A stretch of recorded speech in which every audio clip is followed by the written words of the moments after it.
Introducing the new H Factor milking claw from Beco Dairy Automation. H Factor stands for high capacity and a whole lot more. Beco has been a leader in automated milking systems since 1958. They have pioneered many of the innovations found on modern dairies around the world today. Their latest invention is the new H Factor milking claw that incorporates a larger milk outlet to eliminate vacuum restrictions that allows cows to milk faster and set optimum conditions for maintaining udder health. Let's face the facts. Today's cows are producing more and have higher flow rates than ever before. Yet most milking claws being used today still have a small 5/8 inch outlet.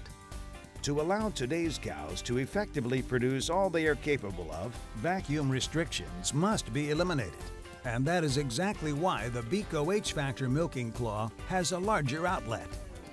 The Beco H Factor milking claw is designed with a patented 7/8 inch outlet that by design can accept either a 3/4 inch or 7/8 inch milk hose to create more capacity to move milk from the cow to the milk line without flooding. This increased capacity will result in greater vacuum stability, a faster and more complete milk out, and set optimum conditions for maintaining udder health. The problem with vacuum is that it is not something that can be easily seen, and most dairymen don't even know if their claw vacuum is stable or not. Unstable milking vacuum is caused by today's higher flow rates that flood the small 5/8 inch milking claw and milk hoses. There simply is not enough room to move the milk and still allow space for vacuum to remain stable in the claw. 5/8 inch outlet milking claws have been around for more than 30 years and are still being sold by most milking machine companies. That doesn't seem rational when you consider that 5/8 inch outlet claws were introduced in the late 1970s, when production levels reached around 50 pounds of milk per cow per day. Today's cows are averaging around 80 pounds of milk per cow per day, with many cows producing much more than that. One has to ask the question, why are so many dairymen still milking with an obsolete 5/8 inch outlet claw with today's production levels? In case you don't know what size of an outlet that you have on your claws, consider this fact. No matter what brand of milking claw that you milk with today, and regardless when you bought them, there is a 90% chance that they have a 5/8 inch outlet. If you are one of the 90% of these dairies and want to know if your system is flooding, the best way to tell is to simply watch your milk hoses as your cows are milking. You will probably notice that with low-producing cows, your hoses will bounce some, while with high-producing cows, they will bounce a whole lot more. Whenever you see your milk hoses bounce, it is your indication that your milking system is flooding and vacuum has become very unstable. When this happens, milking slows down due to the drop in vacuum, liner performance is greatly compromised, and cross-contamination becomes a risk. To prevent this from happening, you must remove the flow restrictions caused by too small of a claw and hose. The Beco H Factor claw, with its larger outlet, was designed for just that purpose. Another way to see unstable vacuum is by using a vacuum gauge or vacuum graph machine. The vacuum graph shown here is an illustration of exactly what is going on with vacuum inside the claw when at the same time you see your hoses bounce. When milk floods the system, it isolates the source of vacuum coming from your milk line.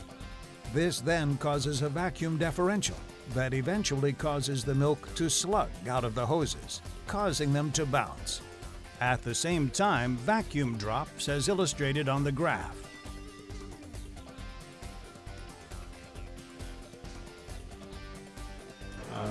I guess the thing I was the most interested in was the milk flow and trying to increase the milk flow during the peak letdown times. Sometimes I seen in our old system we had some 5/8 inch hoses and stuff, and it seemed like some of the claws were getting flooded a little bit, and we were having a lot of teat end problems, and some of that I kind of contributed it to unstable teat end vacuum, and that's kind of the number one reason I was looking at it. Okay. Semitic cells dropped. We've probably dropped about 100,000 from where we were back in '09. Production's probably up 8 to 10 pounds since '09.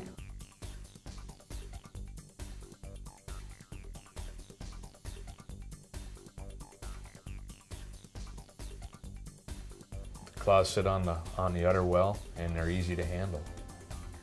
If I were to build a parlor, I'd go straight to Beco. But we could tell right in the very first milking, you could tell that that milk is getting out of there a lot quicker.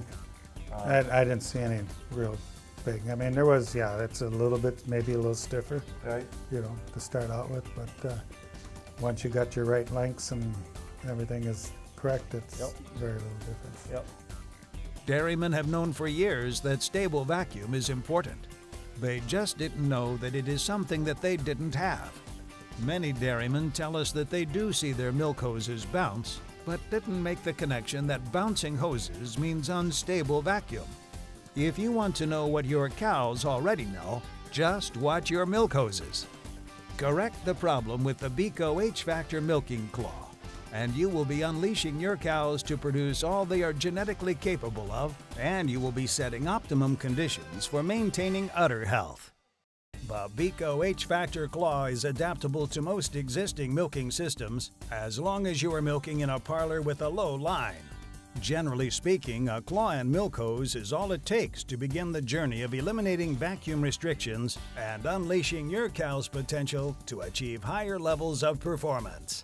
Why not try it on your dairy today?